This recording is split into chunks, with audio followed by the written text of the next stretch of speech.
দেশের বাজারে আবারও বেড়েছে সোনার দাম। এবার সব রেকর্ড ভেঙে এক লাফে ভরিতে 16,213 টাকা বাড়ানো হয়েছে। এর ফলে ভালো মানের অর্থাৎ 22 ক্যারেটের এক ভরি সোনার দাম দাঁড়িয়েছে 2,86,001 টাকায়। বাংলাদেশের ইতিহাসে এর আগে কখনোই এক ধাপে সোনার দাম এতটা বাড়ানো হয়নি।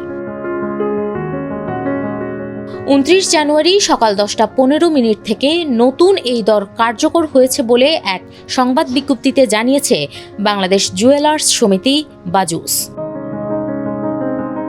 বাজুস জানায়, স্থানীয় বাজারে তেজাবি সোনার দাম বৃদ্ধি এবং বিশ্ববাজারে সোনার দর অস্থিতিশীল হওয়ার কারণে এই সিদ্ধান্ত নেওয়া হয়েছে। আন্তর্জাতিক বাজারে বর্তমানে প্রতি আউন্স সোনার দাম $5,500 ছাড়িয়ে গেছে। সোনার বাজারের সাম্প্রতিক চিত্র পর্যালোচনায় দেখা যায়, গত 3 দিন ধরে টানা বাড়ছে মূল্যবান এই ধাতুর দাম।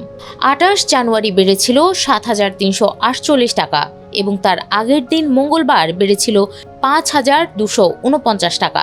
অর্থাৎ চলতি সপ্তাহে পরপর 3 দিন স্বর্ণের দাম বাড়ার ঘোষণা এলো।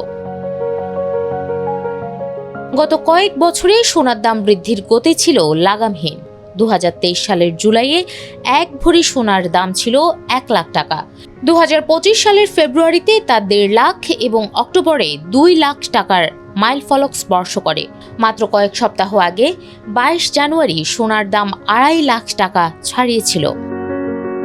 বাজার বিশ্লেষকদের মতে, মার্কিন প্রেসিডেন্ট ডোনাল্ড ট্রাম্পের কারণে বিশ্ব বাণিজ্যে যে অনিশ্চয়তা তৈরি হয়েছে তার প্রভাবেই আন্তর্জাতিক বাজারে সোনার দাম বাড়ছে।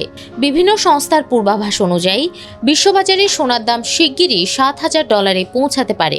দেশের বাজারে যে গতিতে দাম বাড়ছে তাতে সোনার ভরি 3 লাখ টাকা স্পর্শ করতে খুব বেশি সময় লাগবে না বলে ধারণা করছেন সংশ্লিষ্টরা।